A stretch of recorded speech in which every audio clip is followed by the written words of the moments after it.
Assalamualaikum saudara sebangsa setumpah darah. Kemarin ketika saya memposting video tentang satu dari 3 orang Malaysia itu adalah ODGJ, ada salah satu komentar yang mengatakan, "Bang, channel ini bagaimana kalau sekali-sekali kita membahas buku?" Katanya, "Oke, baik, itu nanti bisa kita bahas ya." Jadi di sini dari buku-buku ini macam-macam, kayak ceritanya mulai dari sains ya, terus juga sejarah, ada filsafat, dan itu non fiksinya, dan berbagai pemikiran lah ya, termasuk juga buku-buku yang apa namanya ya, bisa dibilang buku hoax juga dibaca untuk mengerti gimana sih hoax. Ada sih punya Harun Yahya di sini misalnya. Jadi selain buku-buku non fiksi ini, saya juga sangat suka sastra ya. Kenapa sastra? Karena di dunia ini yang mengubah peradaban, yang menimbulkan revolusi itu adalah sastra, bukan buku-buku non-fiksi itu. Karena apa? Karena ketika kita bercerita sejarah, umpamanya ya, atau yang lain-lain gitu, filsafat, itu hanya di kalangan tertentu, di kalangan elit yang bisa memahaminya gitu. Tetapi berbeda dengan sastra. Nah, sastra ini dia menyentuh langsung emosi dari pembacanya. Karena itulah ketika saya pun menulis buku saya pertama kali ini, ya, Romansa Gayo dan Bordeaux, itu sastra. Saya tulisnya sastra. Ini bukan buku fiksi ya. Ini bukan buku non fiksi, tetapi sastra. Nah, karena menurut saya, bukan menurut saya, memang dalam sejarahnya seperti itu. Yang mengubah Eropa itu, masyarakatnya melakukan revolusi, dan juga Indonesia juga bisa seperti ini, munculnya politik etis di Belanda itu karena sastra ya. Max Havelaar, yang oleh Pramudia disebut itu karya sastra yang menghentikan kolonialisme gitu. Karena melalui sastra itu Max Havelaar, Multatuli, nama samaran dari Louis Dekker, itu menggambarkan bagaimana penderitaan orang-orang di Indonesia ini ketika dalam kultur COC waktu itu tanaman kopi. Sayangnya saya tidak punya Max Havelaar, saya coba cari juga sulit sekali untuk dapat buku itu. Jadi saya baca itu miliknya dari Raihan dan Dendi, pemilik Sofi Sunset Library di Aceh. Jadi kalau ada yang ke Aceh itu boleh mampir ke Sofi Sunset Library, letaknya di Lampu U ya, di Loknga, di kawasan Loknga. Seperti itu, tepat di tepi pantai, indah sekali tempatnya. Ya, jadi yang saya baca itu punya dari Raihan dan Dendi. Itu saya untuk membacanya itu, untuk meresapi suasananya, saya khusus itu dari Jakarta, naik kereta ke Rangkas Bitung, tempat setting cerita itu ya. Jadi di Rangkas Bitung, di sebuah kafe di situ, nggak jauh dari stasiun keretanya, saya baca bukunya di situ. Nah, apa yang diceritakan di dalam sastra itu menyentuh bukan hanya orang di kalangan intelektual atau di kalangan pemikir, tapi juga rakyat jelata, dan itulah yang nantinya bergerak melakukan revolusi. Begitu juga yang terjadi di Inggris, di Prancis, seperti itu yang membuat masyarakat bergerak itu sastra, karena dia itu menggambarkan situasi yang sebenarnya. Kita hanyut di dalamnya, kita hanyut dalam emosi dirasakan oleh tokoh-tokohnya. Ya, misalnya kita berbicara tentang bagaimana kondisi di Inggris dan di Paris sebelum pra-revolusi Prancis itu ya, bagaimana itu kaum aristokrat itu ditindas oleh para kaum revolusionernya dari rakyat, seperti itu terasa emosinya, atau Les Miserables ya, Les Miserables-nya Victor Hugo gitu. Atau The Count of Monte Cristo, itu menceritakan bagaimana situasi setelah Napoleon ditangkap. Di sana mengingatkan saya pada cerita dari Pramudia Anantatur di bukunya itu, kalau tidak salah, di Anak Semua Bangsa. Dia katakan zaman berubah, manusia sama saja. Jadi ketika saya baca buku Count de Monte Cristo atau Count of Monte Cristo itu, waktu itu saya baca versi Inggrisnya, saya belum bisa bahasa Prancis. Nah, jadi di situ diceritakan bagaimana kehidupan masyarakat kelas atas di Paris itu. Pada saat itu belum ada mobil, kan, belum ada motor, belum ada segalanya. Jadi ketika itu orang-orang kaya itu membangga-banggakan bagaimana kuda yang paling bagus. Dan di antara kalangan mereka itu mereka berbicara mana kuda yang paling bagus di Paris ini. Ada kuda jantan baru datang di sana, dimiliki oleh bangsawan ini, dimiliki oleh orang kaya ini. Jadi sama aja gitu, jika mereka itu tetap aja pamer. Keinginan manusia untuk pamer itu dari segala zaman itu sudah ada, hanya berubah materinya. Kalau saat ini mungkin kita pamer HP, iPhone terbaru, kemudian mobil yang paling baru gitu. Tapi naluri untuk pamer itu sama aja gitu, ada di segala zaman ya. Dan kemudian kalau dari penulis-penulis klasik ini, saya yang paling suka itu George Orwell ya. George Orwell ini saya punya komplit novelnya. Di situ lengkap, novel lengkap dari George Orwell. Tentu saja dua karyanya paling monumental itu The Animal Farm dan juga 1984. Ya itu pun sama ya, The Animal Farm itu ketika membacanya, dan sayangnya dulu ketika masih konflik di Aceh saya belum mengenal buku itu, belum baca itu, tapi setelah itu saya baca, saya ketawa gitu. Itu mirip sekali kisahnya dengan kemudian tokoh-tokoh perjuangan dulu dan bagaimana ketika berhasil itu, penggambarnya itu betul-betul apa namanya ya, karakter manusia itu nggak berubah gitu, apapun zamannya dan dimanapun tempatnya. Ada satu benang merah menunjukkan manusia itu dengan nafsunya, dengan keinginannya gitu ya. Dan juga kemudian di 1984 itu ya, itu tentang tiga negara di dunia ini, bagi tiga negara pada waktu itu. Nah, di sana itu dua selalu menjadi musuh-memusuh yang satu gitu. Jadi dua itu berkoalisi satu. Dan itu selalu berubah-ubah siapa yang menjadi temannya. Nanti kalau yang satu ini dimusuhin, yang lain, yang dua ini mengatakan ini kawan yang satu lagi itu koalisi itu tuh orangnya baik, semua kebaikannya diceritakan. Nah nanti ketika berubah kepentingan, yang satu lagi menceritakan yang ini yang buruk gitu. Jadi situasinya sama, mirip-mirip dengan situasi kita di Indonesia saat ini ya. Jadi maksudnya itu menariknya kalau kita berbicara tentang buku-buku fiksi ini. Yang diceritakan itu betulan gambaran manusia, nggak peduli di zaman apa gitu. Kita selalu melihat benang merahnya. Oh, manusia itu begini loh, karakternya nggak berubah gitu. Dan juga ketika kita melihat bagaimana fenomena minion-minionnya Malaysia yang berasal dari Indonesia ini, yang menghamba gitu. Dan itu juga sudah bukan fenomena baru gitu, dari segala zaman ada gitu ya. Itu udah dari segala zaman ada.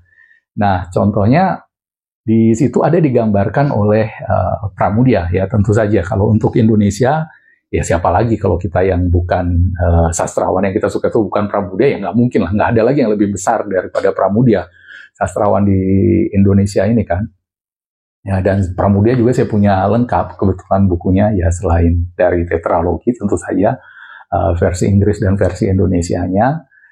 Saya juga punya Panggil Aku Kartini, Gadis Pantai, apalagi Kek Darok Dedes. Ini semuanya ada bukunya di sini. Dan satu yang paling saya suka itu juga kumpulan cerpennya ya, Cerita dari Jakarta. Nah itu yang akan kita bahas sekarang. Kenapa? Karena di situ betul-betul mengingatkan saya mana ini Cerita dari Jakarta. Saat ini saya ini dia ya, Cerita dari Jakarta. Nah di sini Cerita dari Jakarta ini mengingatkan kita pada kelakuan dari orang-orang yang menghamba kepada Malaysia ya. Jadi melihat ini saya teringat langsung wajah dari Sari Tingting ketika dia begitu memuja anak muda Malaysia yang sedang di frame saat ini oleh Malaysia itu sebagai anak muda cerdas yang menggurui orang Indonesia gitu ya. Jadi mereka itu superior, bagaimana dia menggurui orang Indonesia datang ke sini meluruskan kesalahan persepsi orang Malaysia, orang Indonesia terhadap Malaysia, si anak ini. Dan itu dia di endorse atau dipuji-puji oleh para minion Malaysia yang asal Indonesia ini gitu ya, dan para minion ini. Nah di situ itu cocok sekali ceritanya dengan salah satu dari cerpen dari Pramudia Anantatur ini pada bagian pertamanya judulnya Jongos Babu dan Babu, Jogos tambah Babu gitu.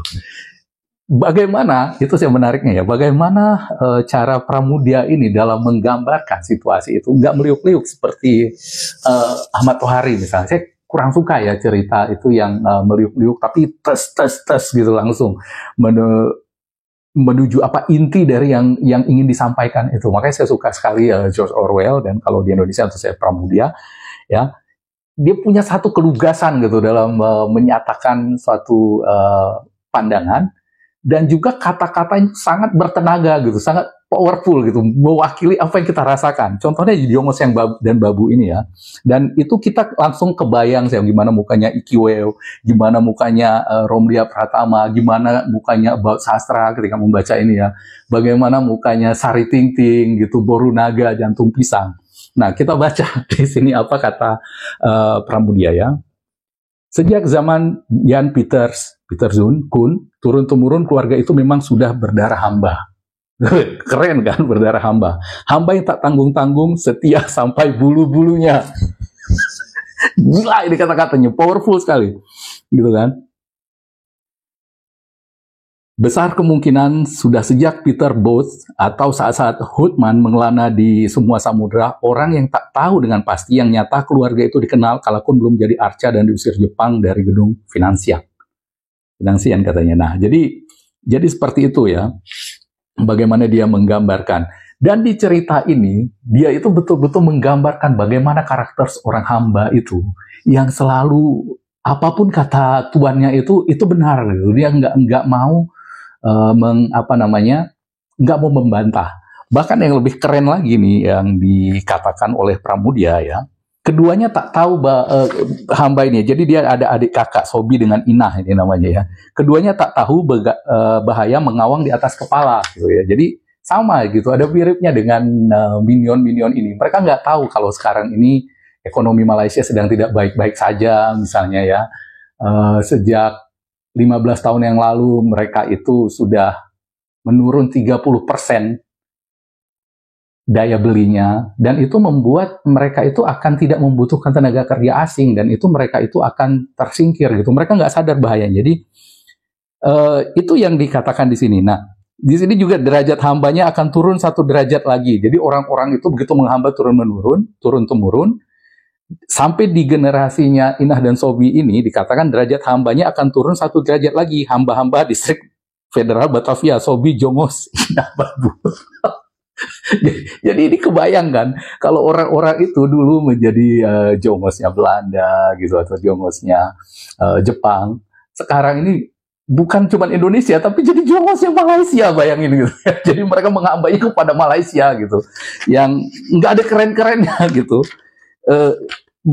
Itu menariknya buku-buku sastra ini ya, dan banyak sekali kata-kata yang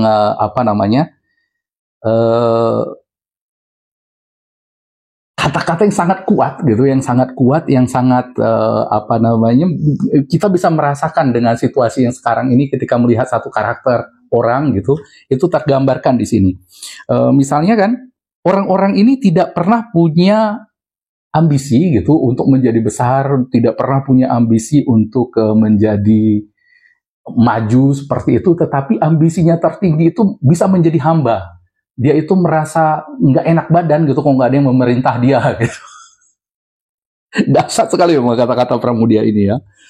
Nah, ini juga bagian ini yang membuat saya betul-betul langsung membayangkan wajahnya Jantung Pisang ketika Pramudia menuliskan seperti ini. Ini di halaman 7 ya, di halaman 7 dari cerita dari Jakarta ini. Nanti ini kayaknya masih ada di Gramedia, bisa dicari.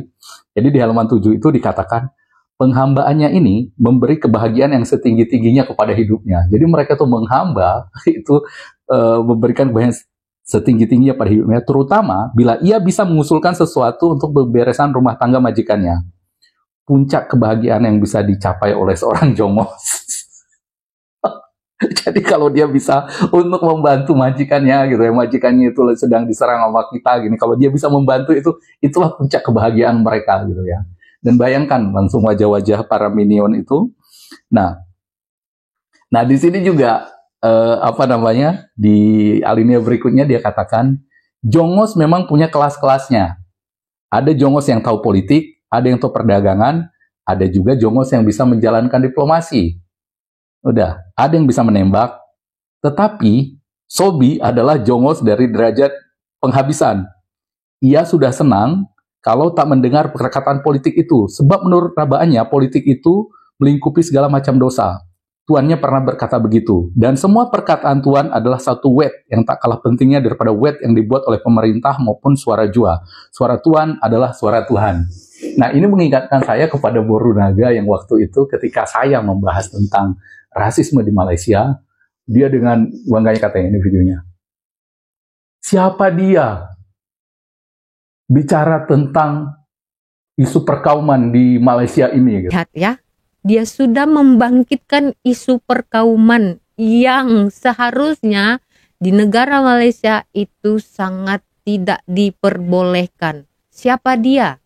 Sehingga dia bisa membangkitkan isu-isu perkauman seperti itu. Dari mana dia tahu dengan sejarah yang dia katakan itu? Apakah dia adalah seorang budayawan? Tidak. Ya, dia hanya melihat dari video, dari cerita. Jadi dia itu betul-betul menyuarakan suara tuannya itu, gitu kan. Ini menariknya ya, makanya kalau